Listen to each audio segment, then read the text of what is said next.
Alright, it's time for the November previews, the big catalog.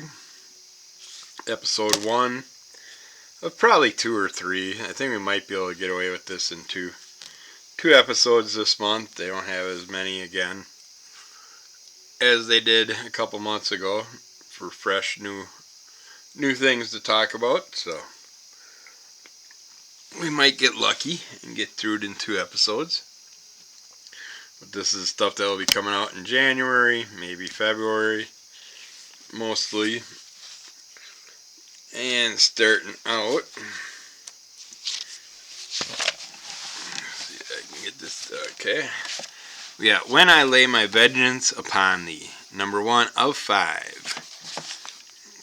Father Barrera is a disgraced priest, haunted by his part in the tragic death of a child. As penance, he is exiled to the remote South American town of Puerto Cristina to apprentice under the enigmatic Father Stygian, controversial exorcist. Exorcists are normally trained in the Vatican, but Stygian has his own way of handling demons, methods that predate even the church, and unfortunately for Barrera, Stygian's last apprentice committed suicide not long ago. As Barrera seeks to unlock the mysteries of Stygian's strange practices, he uncovers an island rife with evil and supernatural phenomena.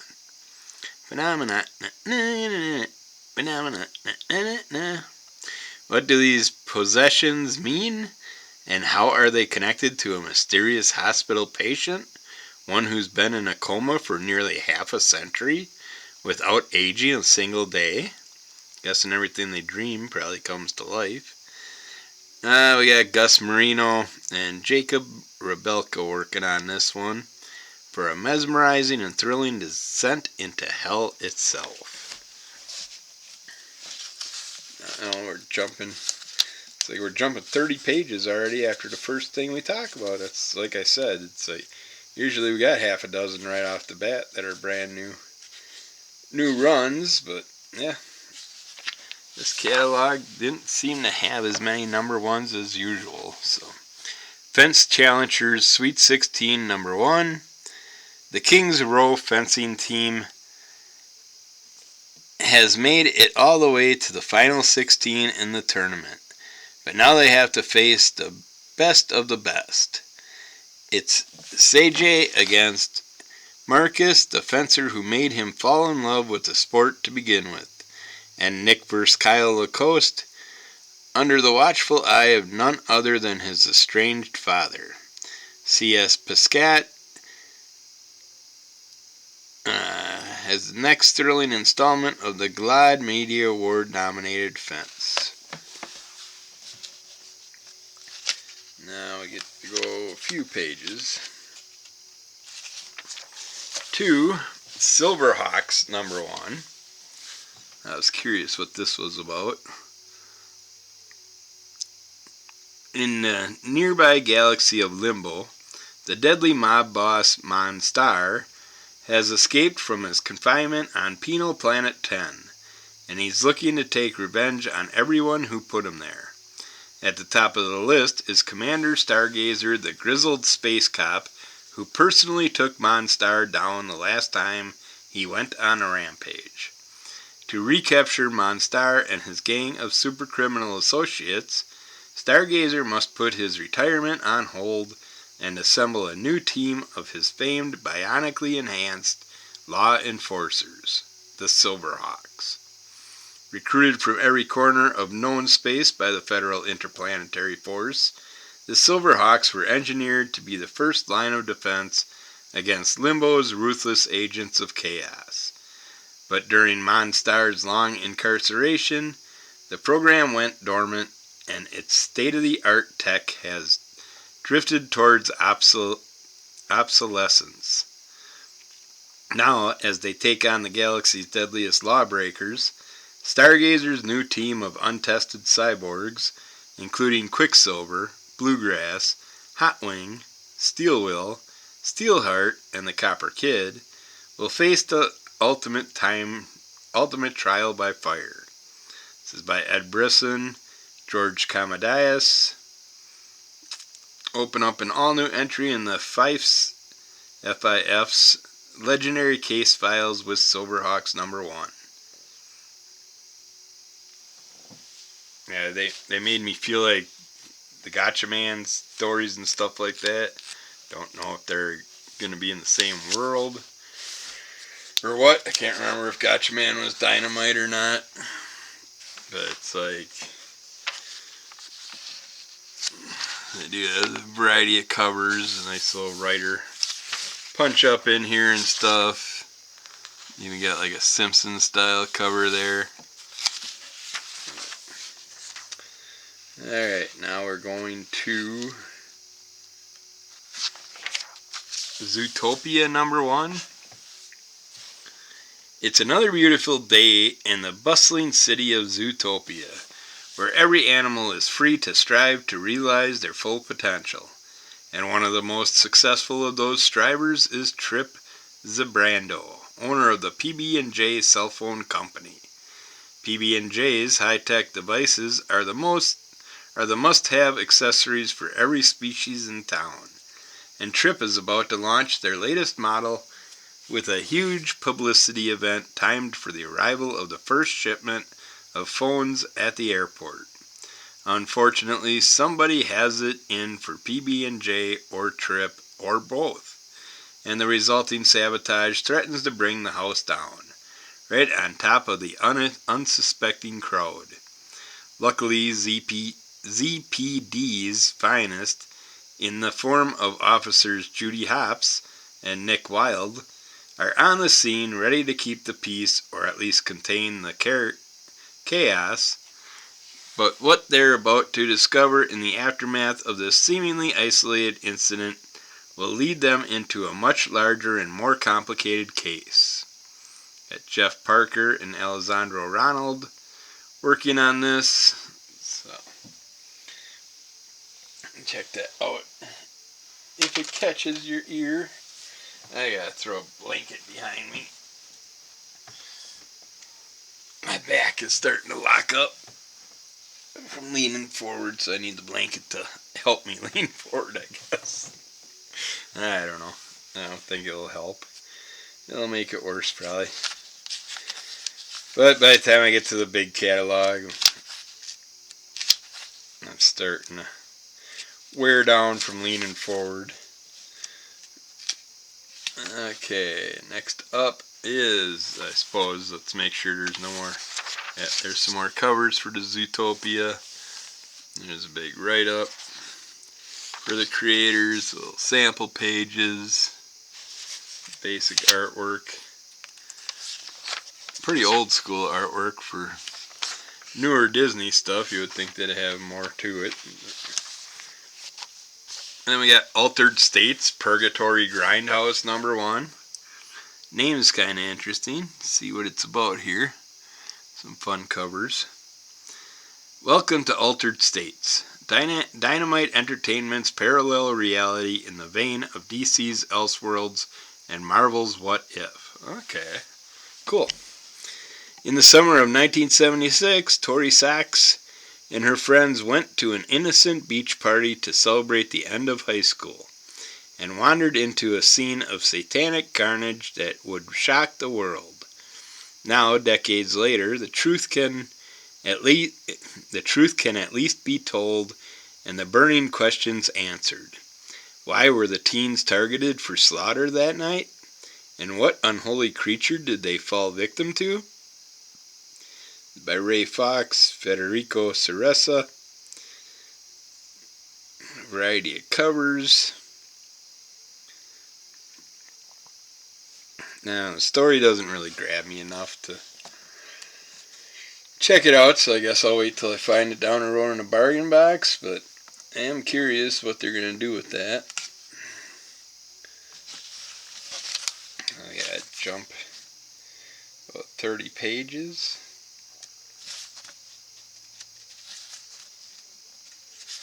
If I can get there. Make sure there's no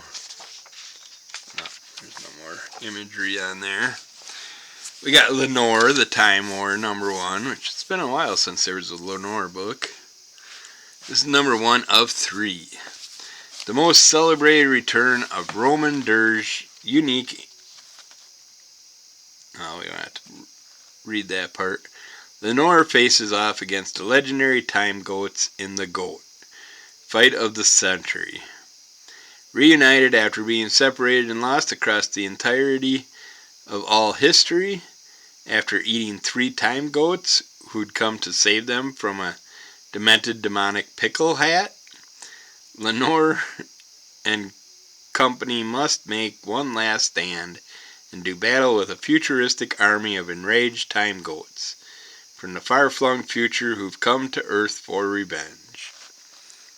I always like the Lenore character. I don't know. I'll probably just wait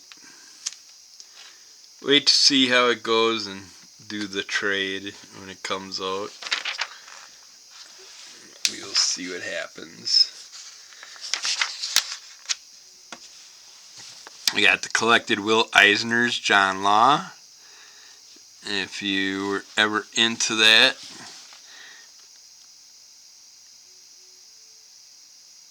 say I like Will Eisner's work, but I don't know anything about John Law. I gotta take a swig though. This stupid MS Hug starting up. Figures right in the middle of a bunch of reading.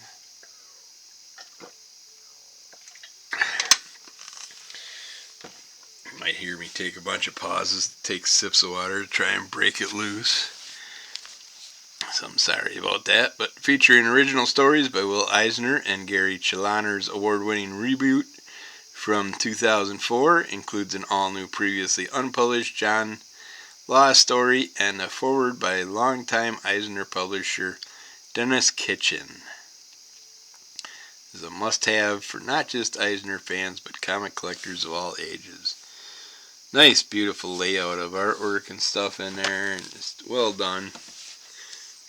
Definitely has that Eisner feel to it, but not anything I need to jump on at the moment. And we're going to Dead Space Volume 1. This has got my eye. For old and new fans, journey back into the horrific darkness of space as the mutated dead rise to feast on humanity, while the Church of Unithology plots the extinction of mankind. When PSEC, Sergeant Abram Newman, encounters a reanimated corpse, he fights off wave after wave with one goal in mind: survival. After the discovery of an alien artifact prompts mysterious incidents to occur, the colony is shaken through psychological and vicious threats that break down their security.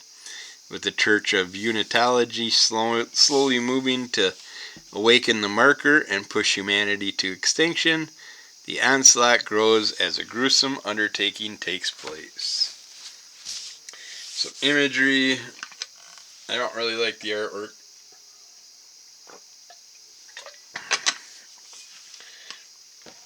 It's too much of that sloppy imagery.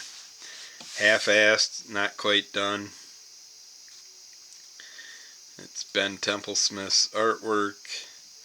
I don't know, I'm not into that undetailed look, but I do like Dead Space, one of my favorite sci-fi games out there. So I may give it a shot if my pen would work, but I don't know. And it's volume 1, so I'm not buying individual comics. It's already in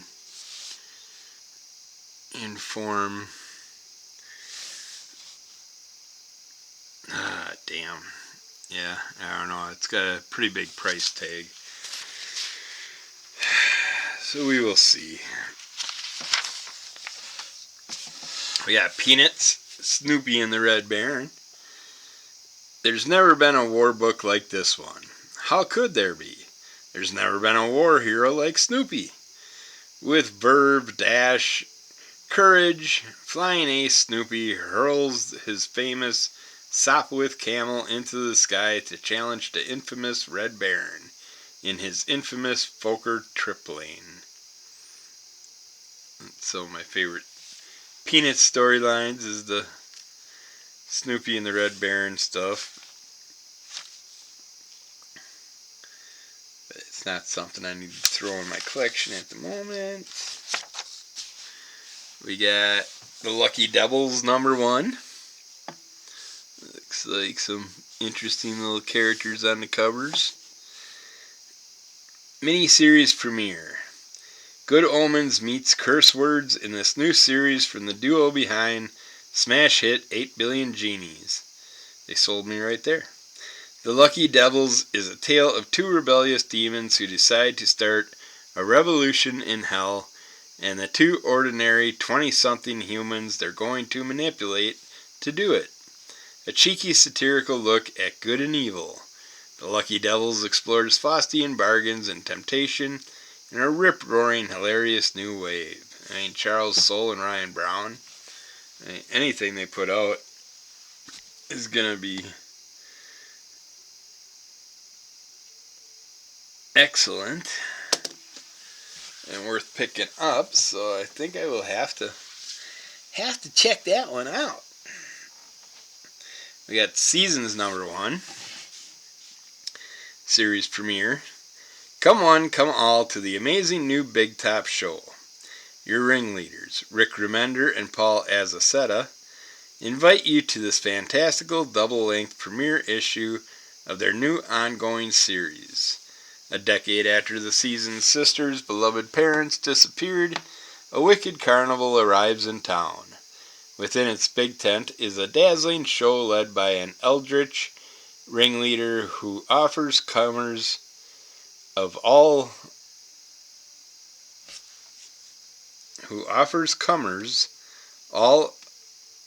a window into their heart's every desire, provided they each leave a piece of themselves behind.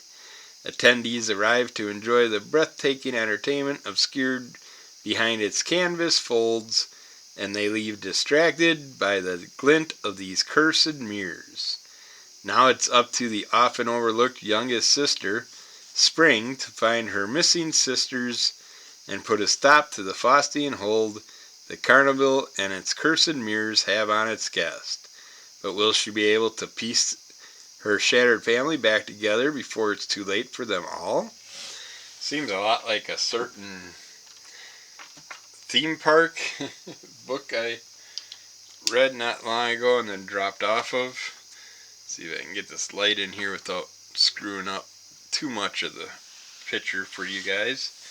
But it is a gloomy day today, so it's like everything's hard to get any light from. We got Blood Train one-shot. 28 Days Later meets The Ruins in this high-stakes standalone horror story. After backpacking through Asia, a group of friends climb aboard the Siberian Express to start their journey home. Little do they know, they bought a one-way ticket to hell, as one of them has been infected with a bioweapon that will turn them into a monster who will slaughter everyone on the train. And the bioweapon will start World War III if it reaches its destination in Europe. Now these friends must make a difficult choice: kill someone they love to save the world, or die trying. It's from Ninth Circle, bringing you the best horror each month by industry's top creative talent. Note that this one shot will be perfect bound magazine trim size, so you lost me right there. You had me. I was thinking about it. And then you're going to go a different size from comics. Well, call it a comic book. I hate when they do oversized shit. I don't mind when they shrink them. But I hate oversized. Alright. Let's see what we got on this page. We got Death of Copa #1. Another mini-series premiere. a new chapter in the kinetic, addictive superhero series that pays homage to the 80s Suicide Squad run of John Ostrander, Kim Yell, and Luke McDonnell. The critically acclaimed superhero engine of revenge is back for its final act. Witness a trusted institution of brutality dismantle itself with style and grace, heart and power. Got Michael Fife on this, unleashing his cast of mercenary misfits one last time at full throttle. Okay, we got the Horizon Experiment, Finders Keepers one-shot, comics powerhouse Vita Ayala, and artist Skylar Partridge reunite for a new type of action-adventure tale following a Puerto Rican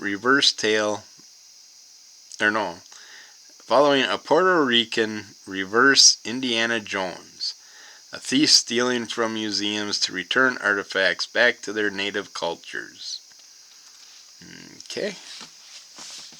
We got No Home Here, number 1. What happened to Shirley Johnson, the 7-year-old victim of the infamous serial killer Billy Kincaid? No Home Here, an epic new chapter in the Spawn universe, explores the fate of the innocent young girl. Her harrowing adventures with the stranger are laid bare as her story and the world she now inhabits is revealed. With a story conceived in the twisted mind of newcomer Daniel Henrique and interior art by Jonathan Glapion, the reader will explore parts of the Spawn universe never before seen.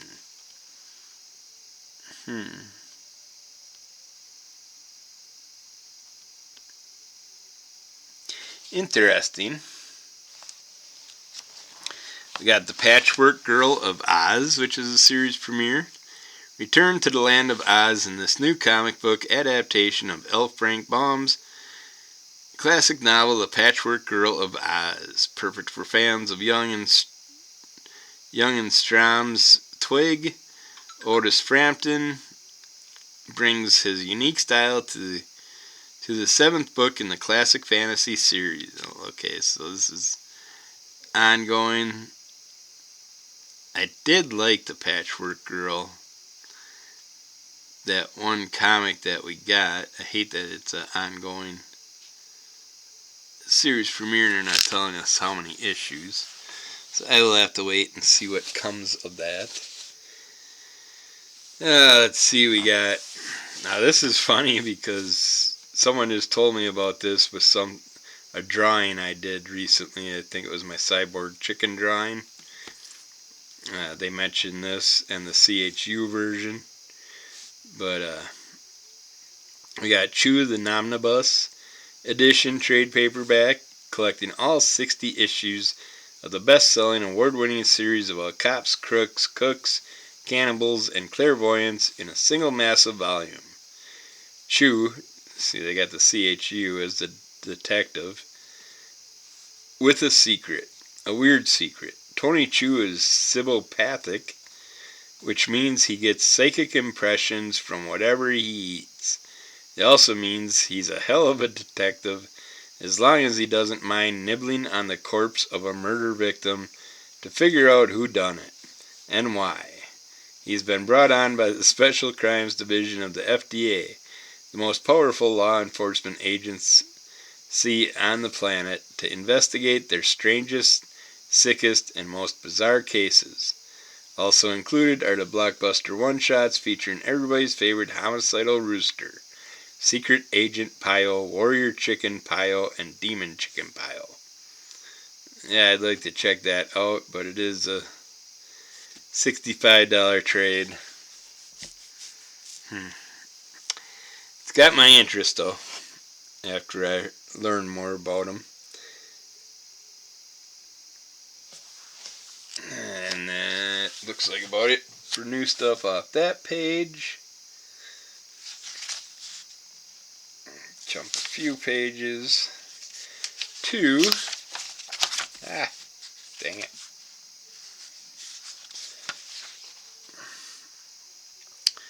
It's trade paperbacks. Looks like 10 Years to Death, one shot. The Shawshank Redemption meets The Sixth Sense.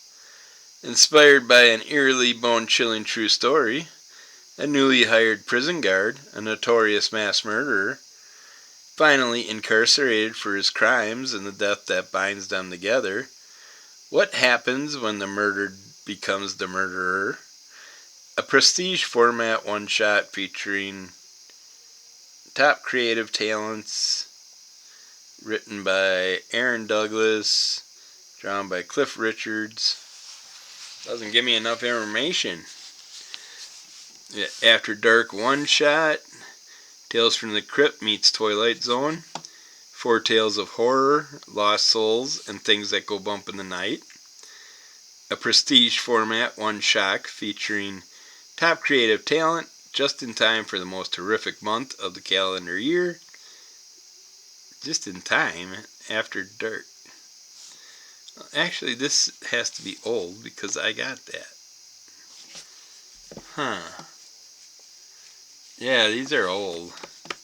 Because Dark Red, Where Roads Leads, I also have that. It's an oversized dark red book.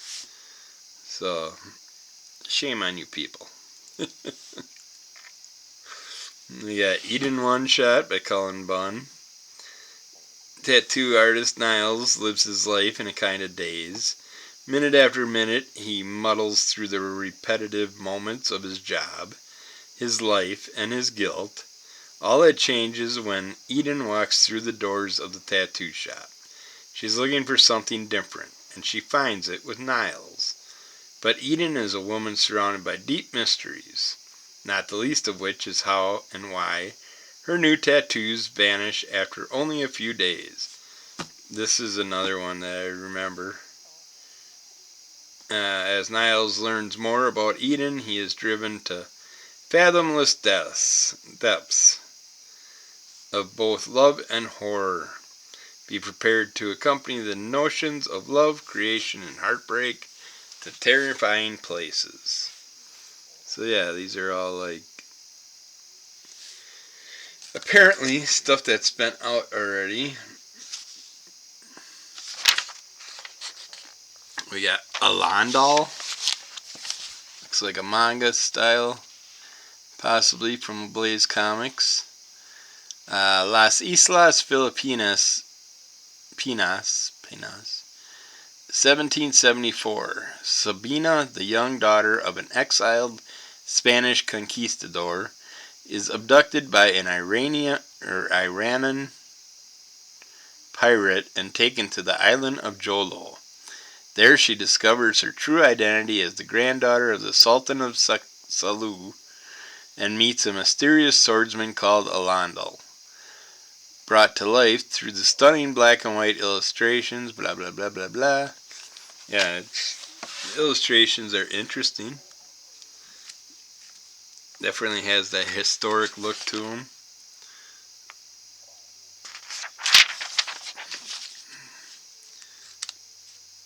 But not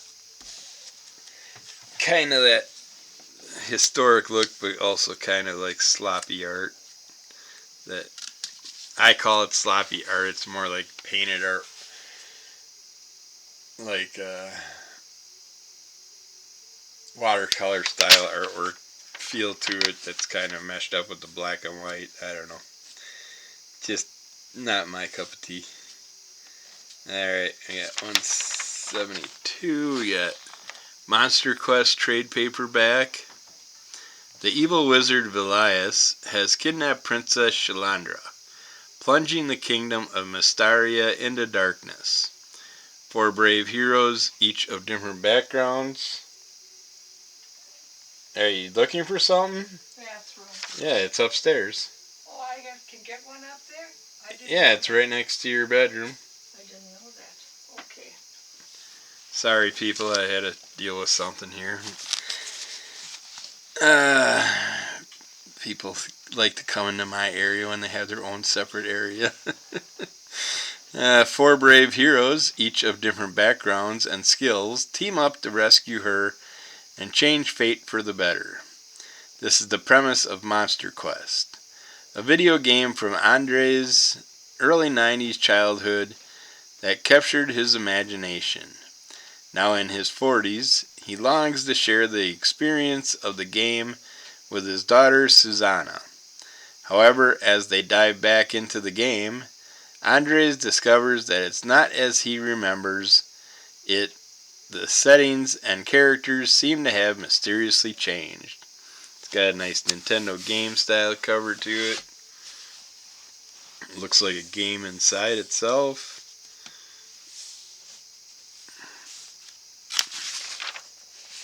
Some more pages over here. We got some little Legend of Zelda parodying going on here. It looks interesting. If you're into the old school gaming, you might enjoy that one. Now we're jumping over to Pin-Up-Ocalypse, number 1. Pin-Up-Ocalypse is a mix of the 50s sci-fi and horror tropes reimagined with a clever twist. Set in 1950s small-town America, this satirical adventure pits two stylish pin-ups girls against hordes of zombies and aliens. Inspired by Hollywood filmmakers like Ed Wood, Sam Raimi, and Edgar Wright, Pin-Up-Ocalypse is an out-of-this-world story with a Gil Elbrun aesthetic to titillate readers. It sounds kind of fun.